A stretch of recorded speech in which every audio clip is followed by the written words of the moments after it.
Hello, welcome back to our show. We are here to close out the week with our roundtable discussions. So, gentlemen, we all went over what we all think of things in our individual segments. We'll use Gio's proposed segment here as cap or no cap. To the gentlemen who were not part of Gio's segment, do you agree or disagree with anything he said? Anything he had to say? Do you find anything he said to be cap, or do you find anything he said to be no cap? Cap. So, Carlos Correa will attempt to test free agency. Yes, Adam, don't look at me like I have 10 heads. I know what I did. I did on purpose. You said cap and you threw your cap Do my away. hat because I feel strongly about this. But that means it's no cap. Yeah. What are you doing, dude? What are you doing? I got him to laugh. I got you to laugh, you grumpy boy. I did it. I'm sorry. I screwed up massively. I'm allowed to be mad at myself. I know, but it's not fun when you're mad at yourself. Cap. Carlos Correa will attempt his free agency until the Astros give him the money he wants. He's going to finesse him out of a big deal. Carlos Correa seems like that kind of athlete. I feel it. So you disagree that Carlos Correa is going to go to free agency. You think he's sticking around and he's going to bilk the Astros. All right. Interesting. Gio, do me a favor and run me through your picks again for trade deadline. So I said players like Chris Bryant, Anthony Rizzo, Carlos Correa, like Demetrius just mentioned, a late mention of J.D. Martinez, and then Luis Castillo and Sonny Gray, were a few other ones. Well, it's damn sure no cap that J.D. Martinez is as good as going out there. The Boston Red Sox clearly are not what they used to be, and it's honestly a really swift and sort of shocking fall from the graces, considering the fact that they are only a few years off of a title. But their formula of building guys from the ground up, that sort of took a hit with them spending money to ultimately bring in guys like the J.D. Martinez's of the world, just like what you guys laid out. This is a guy that's 32 years old. He was 30 when he signed that contract. And he's very limited in terms of what he can bring to you. Pretty much a designated hitter. So that takes half of the teams, at least for this season, off of the equation, potentially puts it back on the road for 2022. But I think that they get rid of him before then. I think the Red Sox are completely in a rebuild mode and want to build this thing back up fast. So to those of you who are not on Mr. Edwards' show, cap or no cap, and this can generally apply to everything he said if you want it to, but specifically to his idea of the Giancarlo Stanton trade. Will he be traded? And he said yes in the next 3 years.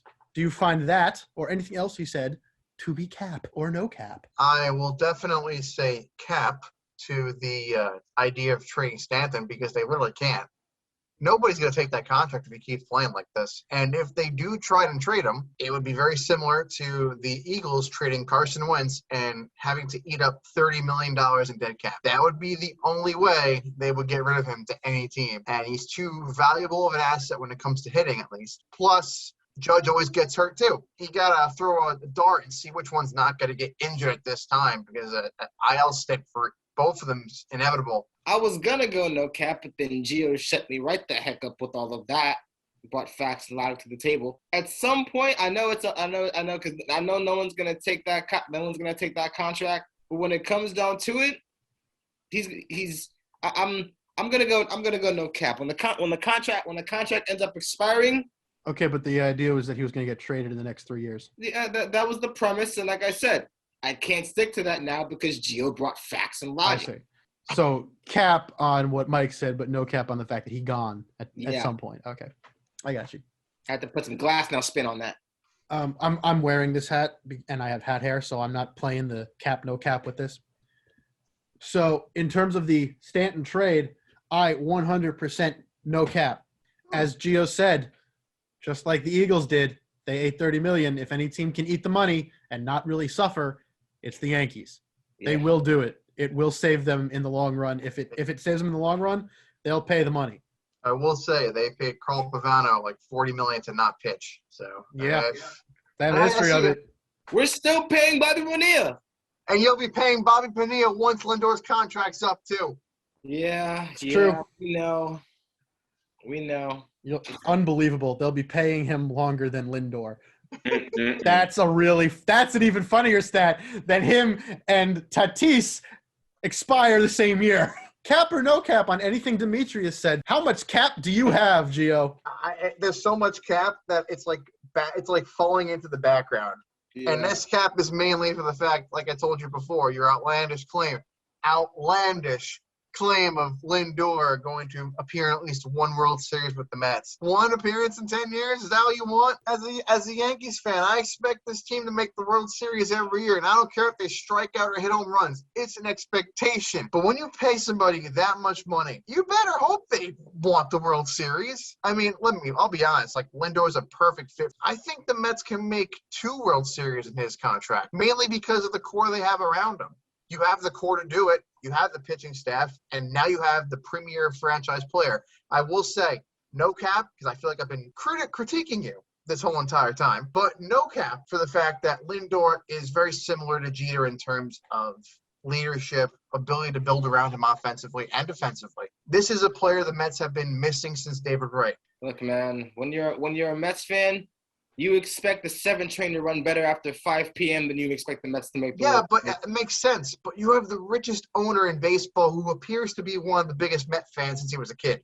We have him now. We have him now. We needed him. We needed him a decade ago. So I'm gonna put an end to this right now. It's no cap, but duh, because you picked 10 years as your time span for y'all to make one World Series. I mean, history shows that outside of the 90s, you guys make a World Series every single decade. So let's calm it with that. All right, you the cuz, but you're tripping. It's no cap, duh. Okay, well, I'll wrap it up, actually. You see how I have a cap right here? This is so much cap, I need 2 more. Jesus. You brought out the Ravens one. What's wrong with you? 1 World Series? Outlandish claim? We ain't no jokes around here. We take our outlandish claims seriously. Here's my outlandish claim. They win 2 World Series in the time that Lindor is with the Mets. Winning 2. They win 2 and make 3. That's an outlandish claim. Let me teach you the ways, my child. Okay. There we go.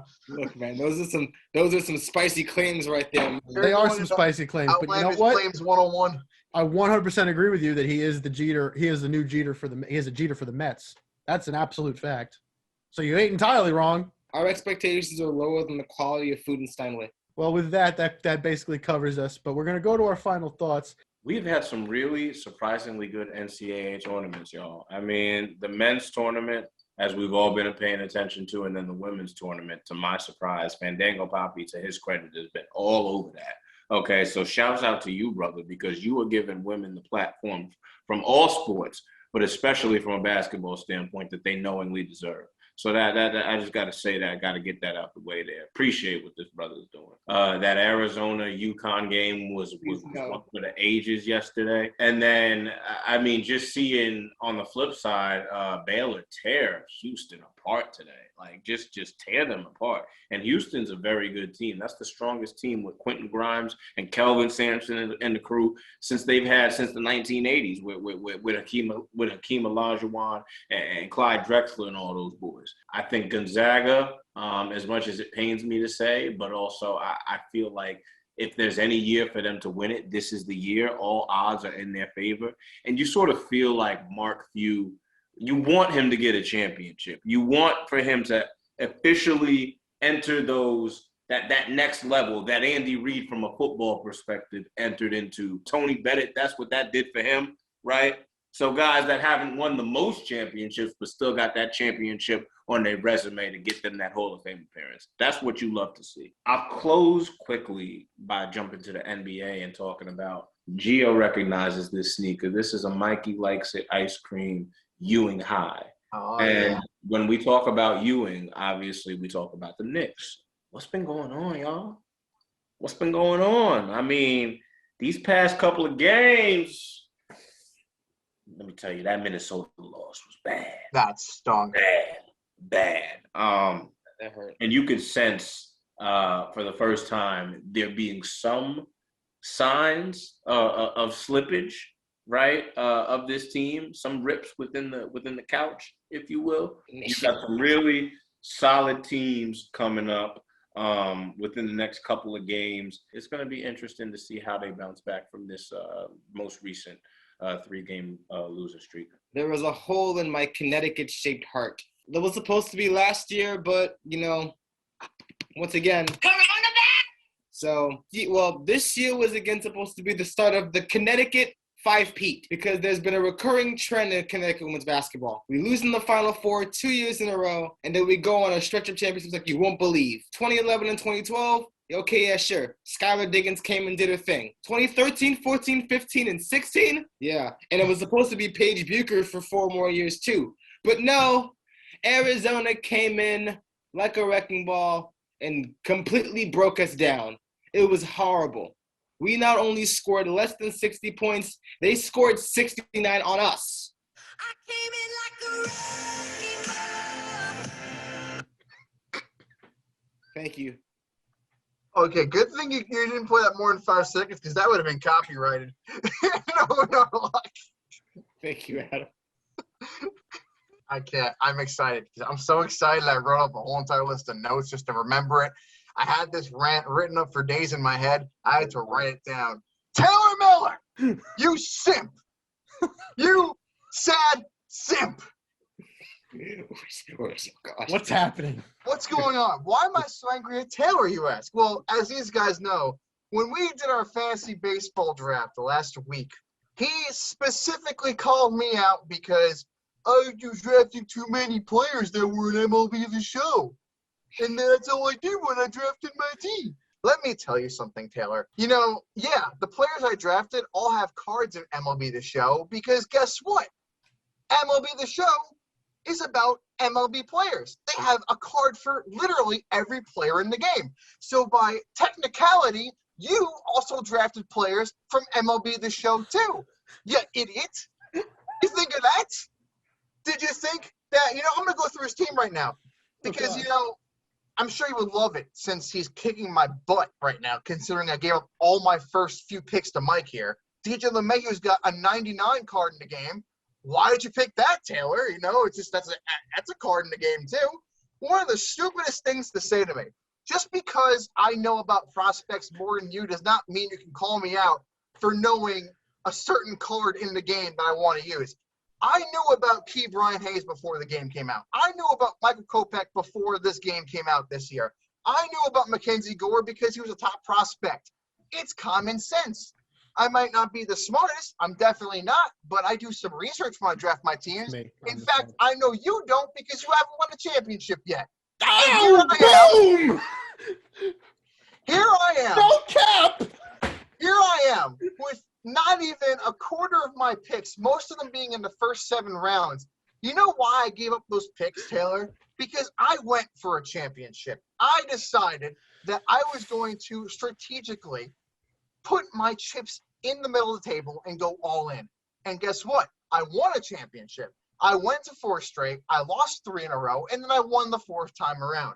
You've done nothing but make it to the semifinals and do jack squat. And I would curse, but I respect this show and this nature. And these people don't deserve me wasting any more energy cursing you out than you realizing how stupid you really are. And I say this because, most importantly, you got kicked from your own fantasy league because you didn't make it, and then you decide to blame it on them for your tardiness. Let me tell you something, Taylor. I have never told Adam to text me before a draft. I will set an alarm. I will even tell my fiance that I have a draft coming up at 7 o'clock and that she does not bother me for 3 hours because I want to draft. I want to focus. And if I miss that draft, it is my fault because I spent time telling these people, spending my money and wasting their time, that I'm going to commit to this league.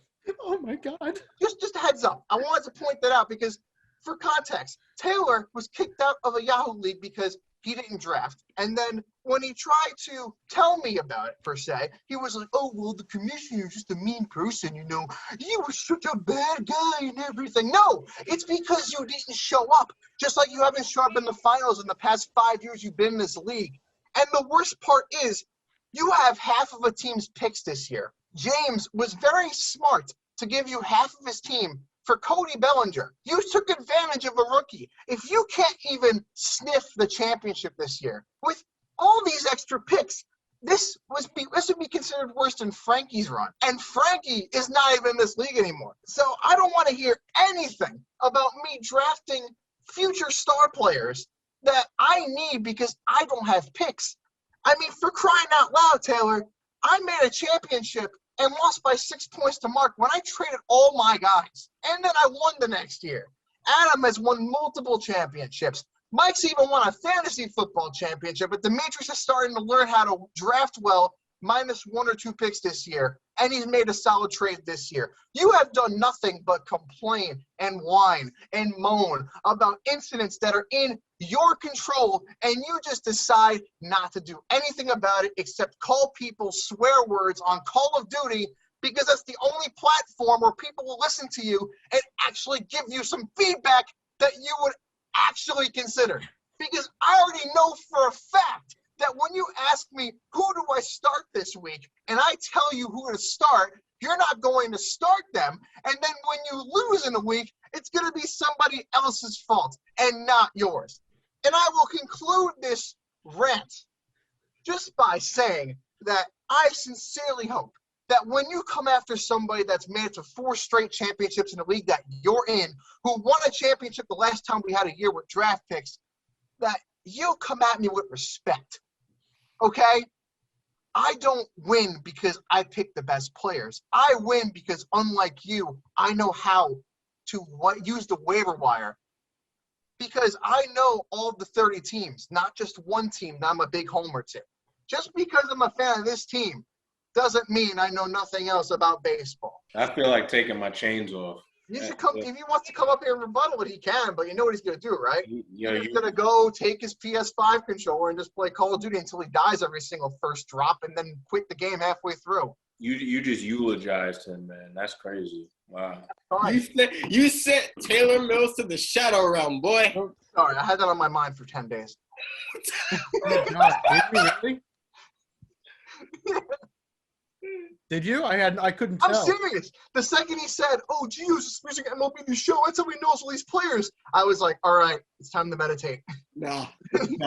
I'm about to end this man's whole career. Giovanni Mio, 2021. I don't really know how to follow that. If I had known that was what was coming, I would have just had him go last. Because I can't really say much after that. Let's go, Gonzaga. I believe in you. Secondly, the NHL trade deadline is coming up. And as a Fleury fan, I automatically like Vegas. But I'm really looking forward to seeing what teams do. There's always some trade between the Rangers and the Lightning. I want to see what Vegas does. They are exempt from the upcoming expansion draft, so they don't have to worry too much. But there are teams like the Lightning, Colorado, like the Rangers, like the Islanders, even Boston to an extent, even though they've been having a real bad time lately, and Pittsburgh too. I look forward to seeing what teams do in order to get ready for this because a lot of these teams are playoff ready. You have Dallas, who's made it to the Cup last year against the winners of Tampa Bay. You got Vegas, exempt, as I said. You've got the Kings, who are rebuilding and somehow threatening for a playoff spot. You've got the Islanders, who are now one of the front runners in the President's Cup race. You've got the Rangers, who are building up from the ground with great young prospects, all of whom are going to have to be protected because they've all played in the pros, so they're not prospects anymore, so you have to protect them now. That's one of the downsides of bringing up Lafreniere this year, Gio. You have to worry about wasting a spot on him rather than waiting a year and then using him after he's had time to develop. They rushed him right in there. Now they have to protect him. You've got Carolina with a huge team. You've got Florida with a huge team, which is – imagine how – I just want to say, this is what it really comes down to. Imagine how great Florida would be if they had just protected Jonathan Marchessault.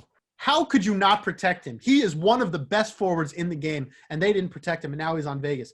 This is what happens when you don't strategize.